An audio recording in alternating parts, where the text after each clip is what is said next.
Signature Bank Studios. This is Chicago's Morning Answer with Dan Proft on AM 560. The Answer.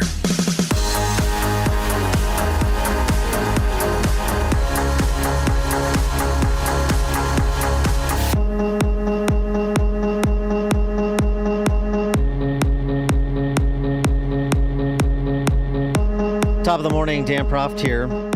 You would think after the CAS review in the UK on trans and kids and the moves by a number of children's hospitals to stop providing puberty blockers and doing surgeries on minors that are, gender bending in nature, that we would be past stories like the one coming to us from McMaster University. But I guess you'd be wrong. It turns out that just because there have been some losses with respect to men and women's sports and trans and kids and not informing parents that their kid is identifying one way in school and a different way at home, conspiring against parents, because there have been some setbacks to the trans extremists and their allies, that they have ceased their efforts. Well, then that's where you'd be wrong. So is the story of Dr. Gordon Guyette, an authority on medical research, as per Benjamin Ryan's reporting at unheard.com. An authority on medical research capitulated to a trans activist mob and undermined his own field in the process. He's a professor at McMaster University in Canada, co-founded the field of evidence-based medicine 30 years ago. His team had been conducting systematic reviews of the evidence behind gender transition treatments for youth.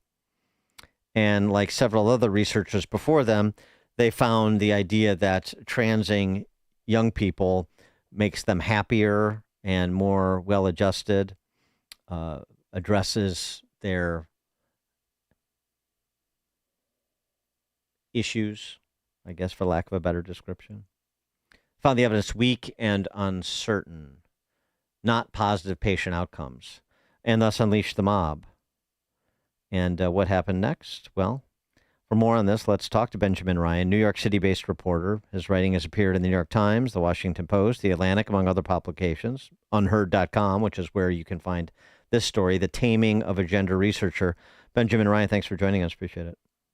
Thanks for having me. So tell us what Dr. Gordon Guyette and his team of researchers found and then what they disavowed under pressure. Well, as you said, they, like all the other systematic literature reviews on this subject, found that the evidence was essentially weak and uncertain. That doesn't mean that it couldn't possibly one day be proven per se, but just that we're operating in a low information environment. So crucially, their research was sponsored by a nonprofit called the Society for Evidence-Based Gender Medicine, or SEGM. And they're a group that formed in 2019. They're run by a very small group of people, and they're sort of a larger kind of ad hoc coalition of people who they work with.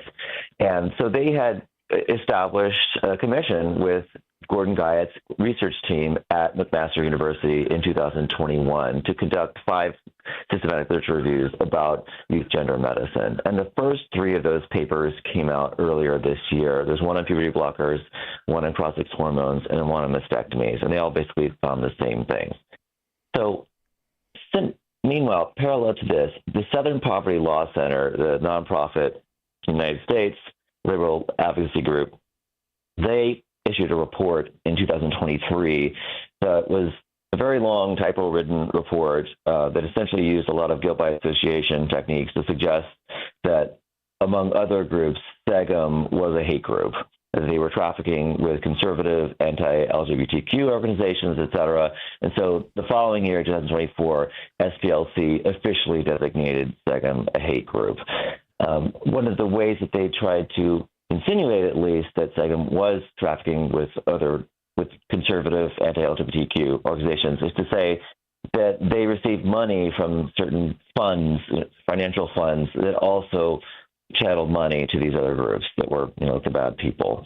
However, what they were describing was just a simple donor advisory fund, which any individual person can get at Charles Schwab or whatever bank, which basically is just a repository for people's cash, and then they channel them on to charities. So, never the twain did meet within these banks. They didn't have these financial threads that have anything to do with one another. So it just sort of speaks to the general messiness, if you will, of that report. But there are many people who take SPLC's word very seriously. So ultimately, activists started advocating against Gordon Guyot's group, the fact that they had coordinated with taking a commission from SEGM, and there became a lot of pressure that ultimately went internally in McMaster, other trans advocates, and other researchers, et cetera. There was a major editorial in the local paper in Hamilton, Ontario, that pressured them to disavow SEGM, which ultimately, on August 14th, the Gordon Guyot's research group did. They disavowed SEGM. They suggested that these were not evidence-based people who ran it, although they didn't say what they meant by that. And they said very strongly that they did not believe that their work should be interpreted to back bans of pediatric gender transition treatment. And they also used crucially activist language in the letter. They used terms like medically necessary to describe this treatment, despite the fact that their own research found that you couldn't support that statement. It was not an evidence-based statement. And they also described Crossix hormone use as hormone replacement therapy, which is a scientifically inaccurate term, which is co-opted from menopause treatment, because you can't replace a level of hormones in the body that was never there. So here, that brings us to today. And so that's essentially because of the requirement that evidence-based medicine as a discipline, which, as you said, he co-founded, has a certain level of academic independence from the fray. It really calls into question the very credibility of Gordon Guyot's lab and his field. But the thing is, he was up against such strong pressure. The alternative that he was facing was that the reputations of especially his younger researchers would be trashed because of their association with a group that is at least considered to be a hate group. So he essentially chose to protect those people's reputations. And he said this in an interview with the journalist Jesse Singal, that even if it weren't true that SEGM were transphobic out to promote bans, which he tried to prove and was unable to by providing emails to Jesse Singal, even if that were not true, he still would have disavowed them, because being associated with them means being tarred and feathered. So it really speaks to the question of, at what level does it take for somebody to defend their own work? Why didn't the university just say, this is our work, we're proud of it, the way, say, a publication would if they published, a very controversial yet true story?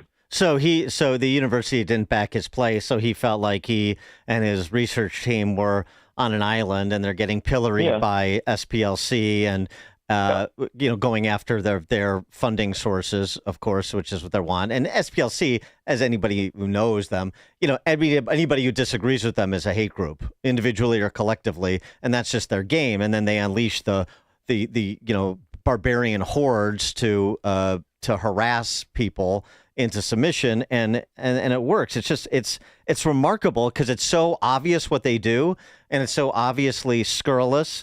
And then you're out there saying things that your own research doesn't back up, just basically, waving the white flag of intellectual surrender. But yet it still occurs. I mean, even as I said at the outset, even with like the CAS review in the UK and so many of these pediatric hospitals reversing course. Well, it's complicated, of course. I mean, I think that the pediatric hospitals are really reversing course not because they believe sincerely in what they're doing, but under pressure from the Trump administration. Well, I understand, but there again, the sort of the intellectual dishonesty of the people at those hospitals as well. I mean, that's sort of the point, that this is all politics, and where are the actual scientists, right? So separately, yesterday, a YouTube video interview came out with Gordon Guyot that just has shocked the pants off of everyone who concerns themselves with this field. Mia Hughes, she wrote the WPATH Files report for Michael Schellenberger. He had been leaked all of these internal documents early last year. And then Stella O'Malley, she runs a nonprofit called GenSpect, which is a more intense version of SEGM, let's just say. They somehow or another got an interview, a lengthy hour-long interview with Gordon Guyatt that they posted on YouTube yesterday, in which, when confronted with this idea that he had used the term medically necessary in this big statement he had given last month, he said, "Absolutely not. I would jump off a bridge if that were true." Like, literally, that's literally what he said. And they're like, "Well," and then they, they read him the receipts. And he's like, "Oh," and he's like, eventually he said, like, "Wow, I'm a dope." And then he started criticizing them for fixating on words of his that were of lesser importance, which begs the question of, how are we supposed to know when to selectively take you seriously when you are a titan of academia? Like, seriously, it was and I must admit, and I read that, and that particular paragraph, he said he didn't write that paragraph that had that language in it. He wrote the other part. And I must say, like, I could tell there was a different tone in that paragraph. So it makes sense. But he effectively admitted that he did not read this major statement that he had put out with his name on it, which had this considerable bearing on his own reputation. So make it that what you will. Yeah, I mean, defile yourself before the mob, whatever it takes to get them to leave you alone, I guess. I mean, but I mean, did he think that if he didn't do this complete about face, he was going to get fired from McMaster or something like that? No, I mean, he's an august, tenured professor in his early 70s. He made this very clear to Jesse Singal in his also very lengthy interview that he gave to him a couple weeks ago, that he was very concerned about the reputations and career trajectories of his younger researchers. So there were a couple of PhD students that were working on these papers, and then, a mid-career person in his lab was running it. He wasn't really running this. So he also told Jesse Singal that he was unaware that SEGM had even sponsored all these reviews, which have been going on for 4 years until earlier this year. So it really makes you wonder, if we're supposed to take you so seriously as this titan of academia, like, how is it you don't know what's going on in your own house?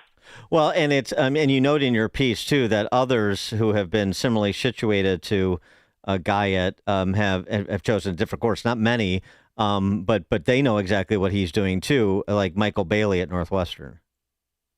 Right. So some of the various stories that I didn't make it into the piece. Michael Bailey, very controversial. He's a sex researcher at Northwestern, and he, for example, published a paper 2 years ago about the hypothetical phenomenon of what's known as rapid onset gender dysphoria, a term that was coined by Lisa Littman in 2018. And each of them, Lisa Littman and Michael Bailey, were pilloried for these papers, very unpopular, because if it's true that adopting a trans identity and developing gender dysphoria is a product of a social contagion, that would undermine the entire medical project of providing very risky treatments to minors. So people are very eager to discredit anyone who might suggest that there's any credibility to that.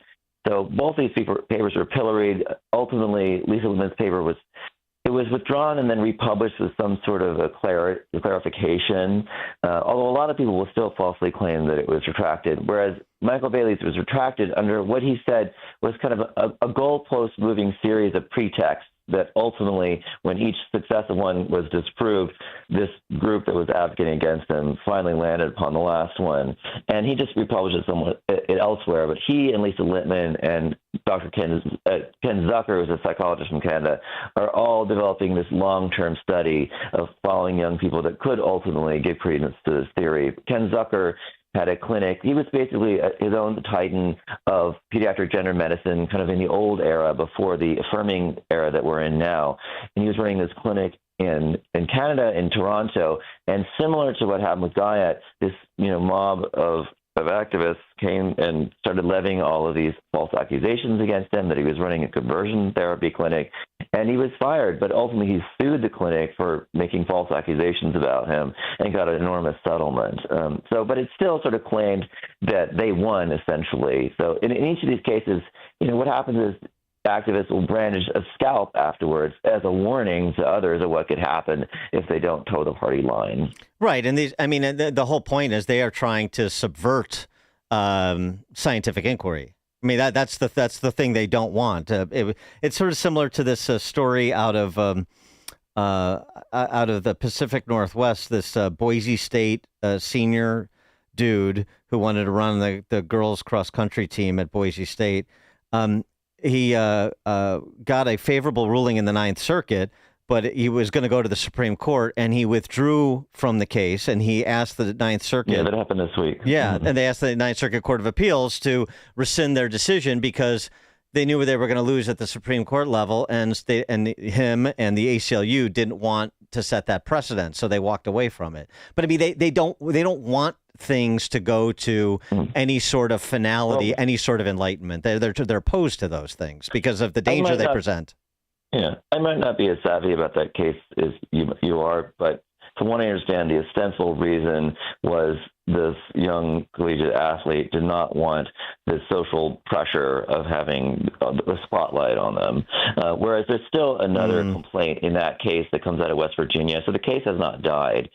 So it'll likely still just continue to the Supreme Court this term, but at least ostensibly what they said was, I don't want to have just everyone yelling at me all the time. I just want to get off my life. But the ACLU backed out too. The ACLU is not afraid of scrutiny. Did they? Okay. Yeah. So there's something. I think there's some gamesmanship going on there, and that's what Alliance for Defending Freedom concluded as well. But I mean, regardless, the larger point is that, you know, they really don't want these issues to be fully litigated or investigated.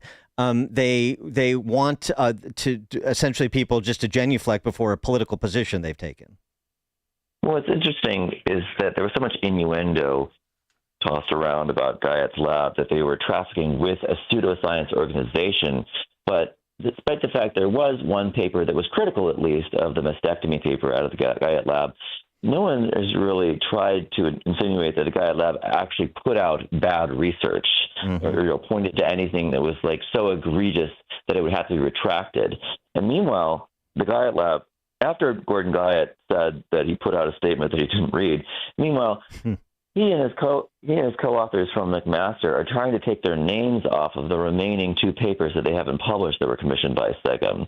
And so one in particular, which is about binding the breasts and tucking the scrotum and penis amongst transgender young people, it's a systematic review about those acts. They're trying to only leave the two co-authors on the paper that weren't in McMaster. They're two independent researchers. And between the two people, they didn't cover all the work in the paper. So at the same time, Guyot saying he signed something that he didn't read, he's also asking people explicitly to put their name over work, some of which they didn't do, and to essentially deceive the public by putting out work that they pretended they didn't do. So I sent a very long email last night asking them, like, how is that academically honest to do something like that? I mean, it's extremely rare in academia to take your name off a paper when it's about to be published. And I mean, it only implies that there's something wrong with your own work. So if you're implying that, how are we to trust your credibility about anything? And also, it really begs the question, if there are other funders who want to commission this group, you know, can they trust them to work in good faith and not badmouth them in the end? And they were under contract. They had to publish papers regardless of what they found. And by the way, you know, ultimately, SEGM decided, you know, with mutual agreement, what questions they would ask in these papers. But after that, they were totally independent. There was a firewall to ensure, you know, lack of conflicts of interest between them. So they were just off on their own. It wasn't as SEGM was whispering in their ear the entire time. Benjamin Ryan, New York City-based reporter. His writing has appeared in the New York Times, Washington Post, The Atlantic, among other publications, including unheard.com, where you can find his piece that we've been discussing, The Taming of a Gender Researcher. Great story. I mean, great reporting on this story. Benjamin Ryan, thanks a lot. Thanks for joining us. You can find more of my writing at benryan.substack.com. Thanks a lot. benryan.substack.com. Okay, thank you. Yeah. And Ben Ryan joined us in the turnkey.pro answer line. It's news, opinion, insight. This is Chicago's Morning Answer on AM 560. The Answer. Hey, Chicagoland, your trusted friend Jeff here from JeffBuysYourHouse.com. Over the past few months, I've shared how our veteran-led team serves Chicagoland homeowners. Today, I want to share with you what your neighbors are saying about working with us.